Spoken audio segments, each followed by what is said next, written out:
Welcome to my videos. My name is Yabwa. Today's video, we are going to study the electronic and transport properties of semiconductors. And obviously, as always, we are going to unravel the physics of semiconductors classically. Today, this is what we are going to dwell on. Semiconductor physics. The synopsis says, what are semiconductors? Properties of semiconductors, classes of semiconductors, silicon crystal and energy band gap, holes and electrons as charge carriers, doping, ideal p-n junction diodes unbiased, p-n diode junction underbiased, and IV curves. Let me start with semiconductors. Semiconductors are electronic conductors that have their resistivity value and in the range of 10 raised to the power minus 2, which is written here, to 10 raised to the power 9 ohm centimeter at room temperature. Now, why are semiconductors interesting? Semiconductors are interesting because of their properties. They find applications in shadow detectors, motion detectors, photocells, modulators, rectifiers, and so forth. And because of these, semiconductors are very, very important in our modern day ICT physics. Let's go to the next synopsis. It says properties of semiconductors. We have about 5 to 6 properties of semiconductors that you need to know classically as students in this level. Number 1, we have what is known as photo EMF. Photo EMF. This is nothing but the presence of light. When it shines on a semiconductor, it gives out EMF. So whenever a sunlight or a light falls on the surface of a semiconductor, it ejects electrons, which moves as current. Number 2, we have what is known as thermal EMF. That means heat falling on the surface of a semiconductor gives out current. Number 3, we have what is known as rectification. Rectification is the process in which AC current is being converted into DC current. This is done by a semiconductor p-n junction diode. Number 4, we have what is known as negative temperature coefficient of resistance or resistivity. What does that mean? Negative temperature coefficient of resistance or resistivity is the process in which a semiconductor, when its temperature rises, its conductivity rises. Unlike many properties, many materials, as the temperature rises, it misbehaves, it stops conducting. But this unique feature is found only in semiconductors. Number 5, we have what is known as Hall effect, according to the person called Hall. Hall effect is nothing but in the presence of magnetic field perpendicular to the presence of electric field applied in a semiconductor material, it gives out 2 charge carriers. The 2 charge carriers are holes and electrons. So this is Hall effect. The next synopsis says classes of semiconductors. Let me clean this up. Classes of semiconductors. We have 2 classes of semiconductors, and they are intrinsic or pure semiconductor, and we have extrinsic or impure or compound. We call them compound semiconductors. These ones, we call them elemental semiconductors. Let's start with number 1. Intrinsic semiconductors are semiconductors that belong to group 4 of the periodic table. We have silicon and germanium. These are the intrinsic semiconductors, silicon and germanium. Now, extrinsic semiconductors. Extrinsic semiconductor or impure semiconductor or compound semiconductors are semiconductors that are formed when group 2 meets group 6 elements, or group 4 or group 5 meets group 3 elements. So now, let me just clean this place and specify it clearly.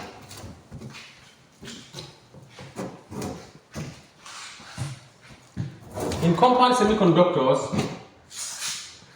we have group 2 merged with group 6 and group 3 merged with group 5. This is to achieve the octet configuration. That means octet. Octet configuration. This one here gives you 8. This one here gives you 8. That is the order of the covalent bonding in semiconductors. Now, what are the examples of this one? We have different examples, isn't it? So now, let's say from group 3 and 5, we have zinc sulfide. We also have cadmium sulfide. Group 2 and 4, we have gallium arsenide. So these are the examples of compound semiconductors. Now let's go into silicon crystal and energy band gap. We are going into silicon crystal and energy band gap. What is energy band gap? Energy band gap is the gap or the description in which the electronic and the wave vector property of a semiconductor is being displayed. Here it is here. If we have here known as the conduction band, here is field, which is known as the valence band. In between here is known as what? Energy gap given by Eg. And this is for a semiconductor, let's say silicon. For a metal, if you want to understand these things, the CB and the VB, there's just a little line separating them. While in insulators, we have a very wide margin separating them. This is the conduction band, this is the field valence band. In insulators, it is impossible for an electron to leave this place and to jump here. And that is why insulators do not conduct electricity. Unlike metals here, when you come to metals, in metal, the difference between the valence band and the conduction band is very, very thin, in which it is easy for electron to jump into the conduction band upon the application of an E field. Let's go to semiconductors. In semiconductors here, electrons, when they are excited or thermally generated or in the presence of E field, they leave this place and enter the conduction band for conduction. And it leaves what is known as a hole here. So now we have what is known as holes and electrons are charge carriers. So in semiconductor, it has this unique feature because of the presence of holes and electrons as a charge carrier. Let us see how they behave here. If we talk of electrons, electrons under excitation leaves here and becomes a hole. And this hole becomes attracted to other surrounding electrons here. And therefore, they will seek to join the electrons and they all participate in charge conduction. We can see here holes. Holes is defined by some equations that makes it to be a charge carrier. Number one, we have the wave vector kh is equal to minus ke. Please, k is nothing but the wave vector in the energy band gap. Energy band gap can be displayed like this. And in this one here, we have here as k of E, and this is it here, k of h. Whereby here, there is an emission. E is equal to HW. This is our E, this is our K, this is our valence band, which is field, this is our conduction band. So therefore, the first equation to prove to you that holes are charge carriers is this one. This is a simple energy gap illustrating the energy versus the wave vector, whereby the Ke here, which is the wave vector of electrons, is the same thing here at this point here, wave vector of a hole, because this is a symmetry. Now, let's see the second equation. The second equation that proves to us that a hole is a charge carrier, classic. Go to doping. The next thing on the synopsis is doping. Doping. Why do we dope a semiconductor, and what is doping? Ideally, pure semiconductor like silicon, which we get it from the sun, intrinsic semiconductors are of less importance to us because their conductivity is minimal. So if we want to boost the conductivity of a semiconductor, we introduce impurities, and the process of introducing impurities into a semiconductor is known as doping. What are the impurities? The impurities, we get them from group 5 and group 3 of the periodic table.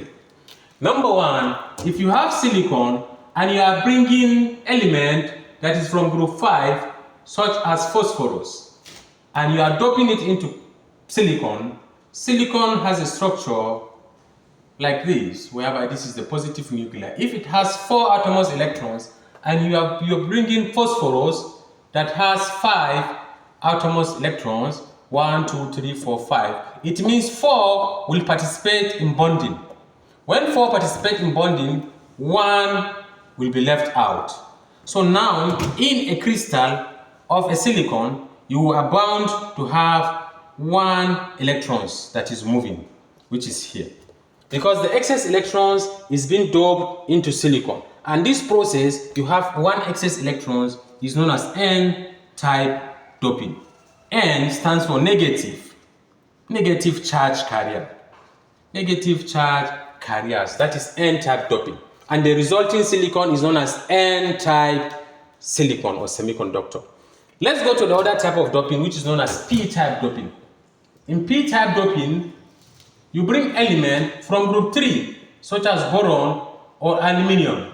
When you have an element in group 3, it has 3, 1, 2, 3. And when you want to dope it with silicon that has 4, 1, 2, 3, 4, it results to 1 deficit. This one and this one and this one. So this one is deficit. So now, if I have a deficit in the cell, let's say this is a silicon cell, this one here will be broken, isn't it? There's nothing to join here, and it becomes a hole. So now this hole participates in conduction. So let us see the energy band gap in the 2 scenarios. For this one here, let me just clean this place again. And let us see the energy band gap in this topic. I hope you are getting these things, students. Now, if this is N-type, we have the energy band gap here. This is the valence band. This is the conduction band. At this side here, we have electrons. That is very close here. This is energy of the electron. This is the energy gap. If the energy gap is 1 electron volt, this ED of this donor atom is 0.5 eV. This is the valence band that is filled. For P-type doping, we have like this, and our conduction band, this is the valence band that is filled. We have the presence of a hole immediately uppermost part of the valence band. So therefore, this place is EA acceptor atom, 0.5 eV, and this one here is 1 eV, which is our energy band gap. So what I'm trying to show here is that immediately after N-type doping, the electrons that is found here is located under the conduction band and has an energy of around 0.5 eV here. Therefore, it is easier for these electrons to enter into the conduction band and participate in charge carrier. That is why when you doped it, you have boosted its conductivity. We can see here. And N-type doping is doping in which the electrons, which is negatively charged, becomes a charge carrier. When we go into P-type doping, group 3 element is brought into silicon. In this situation, there is a creation of a hole. And this hole that is created here as a result of electron that jumps here. And I told you in the energy band gap, the K-wave vector negative is equal to KH negative positive. And that is what happens here. When the electron jumps, it creates a hole here. And this hole is the same thing as the K-wave vector for holes. And it participates in charge carrier. The EA, that is energy of acceptor atom, is 0.5 eV. While the hole here is what? 1.0 eV. So it will be easier for this one to take electrons here and participate in conduction when it falls back. So this is the description of the doping we have. Now let's go into ideal PN diode junction. Ideal PN diode. This is unbiased. PN diode is nothing but when you bring the P type semiconductor, let's say silicon, and join it together here with N type, let's say germanium, See what happens here. Let's say this n-type is being doped with group 5 element. Let's say phosphorus. We will have what is known as positive ions from the phosphorus place. And we have electrons as the charge carriers here. And in this other situation here, we have negative ion here when we dope this group 3 elements such as boron and aluminium, and we have holes here as a conductor. So what is so unique with PN diode? In PN diode, when it is being fused, the first thing that occurs is known as what? Diffusion. Don't forget. Please, these electrons will move because of the concentration gradient across this barrier here. This barrier here is known as a depletion layer or depletion width. Electrons will tend to cross over, holes will tend to cross over because of diffusion. When the concentration gradient is leveled, they stop diffusion. The diffusion stops. And this movement of these electrons to join this hole is known as recombination. And when electrons join holes, they annihilate themselves. So this is known as recombination. The next thing here we have what? The depletion layer. Depletion layer is nothing but this junction here. If I magnify it here, it becomes like this. This is the junction in which I have my positive and my negative ions core that are moving, but it is free of charge carriers. Free of charge carriers. No electrons and no holes. So this is the depletion layer. In the depletion layer, we have no electrons, we have no holes. And this is one of the unique features of this depletion layer. And what happens? After this thing, there is what is known as inbuilt voltage. Inbuilt voltage. Because of these immovable ions, they create inbuilt voltage of so minute voltage, maybe let's say 0.1 EV or thereabout. This is inbuilt voltage. What does it do? It has the function of ejecting charge carriers away from this junction, this depletion layer. That means this inbuilt voltage that is here is able to send all the charge carriers away from the junction so that the junction is free of charge carriers. Then what happens next? Next, on this PN junction, which is unbiased, we are going to bias it. What does it mean to bias an unbiased position? It means we have to apply E field to this side and to that side so that the PN diode will be biased. That is application of E field. So let's see what happens when we apply E field here. This is our PN junction diode. If we put, this is our P, this is our N, when we apply a current, if this is the positive and this is the negative, the terminal, what happens to this depletion layer? This scenario is known as forward bias. The positive side of the battery is attached to the P side of the semiconductor, the negative side to the N side. Therefore, charge here will push the holes to cross over here. And so its electrons will repel these electrons here so that it will cross over the barrier and it will start conducting. And we'll say it is forward bias because negative pushes this one to repel it down here, and so it's positive pushes this one to repel this one down here. Second, we have what is known as reverse bias. What is reverse bias? Reverse bias is when we change the polarity of this battery. If we have this same PN diodes here, but the polarity is changed. This is negative, this is P, this is an N type, this is positive. In this situation, if there is negative here and there are holes positive here, there is bound to be attraction. If there is negative here, there are positive here, there is bound to be attraction. So the depletion layer will widen.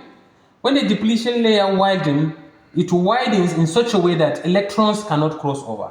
In this situation of reverse bias, the diode stops conducting. And this is the phenomenon that blocks the negative side of the AC current from coming out. And that is why PN diode has very, very important applications. And this is why we're studying it. So let's see the IV curves that these two bias forms gives us. The IV curve is so important to physicists. And let's see what happens when electric field is being connected to a diode. This is the typical IV curve we have in milliamperes. In our laboratories, we have been demonstrating these things so many times. This is 0.5, 1. If we have 10, 20, 30, 40, 50 milliamperes, upon the application of current in the forward bias stage, we have an abrupt rise in curve. And this one here goes down here, where we have I0 as around minus 20 microamps. Please, this one is in volts. So therefore, for a silicon diode, when it is under the application of E field, we can see at around 0.7, there is a spike. And therefore, it goes exponentially. This spike that goes exponentially shows that a diode doesn't obey Ohm's law. And as far as the voltage is greater than 0.7, this spike goes up from what we see here for a silicon diode. And for a gallium arsenide diode is around 1.2 volts. And for germanium is around 0.3 volts. So these voltages are known as cut-in voltage or voltage drop. This is the minimum voltage that needs to be dropped to a silicon diode when forward biased to give out this current. And so also for gallium arsenide and for germanium. These voltages must be dropped across the cell to give it this feature. And this unique feature that a diode has, that has a sharp rise, doesn't obey Ohm's law, it is the reason why it has so many applications in semiconductor physics. Thank you for listening to my videos, and I welcome questions. You can chat me questions in which I will give you the answers on my videos. Thank you very much and have a nice day.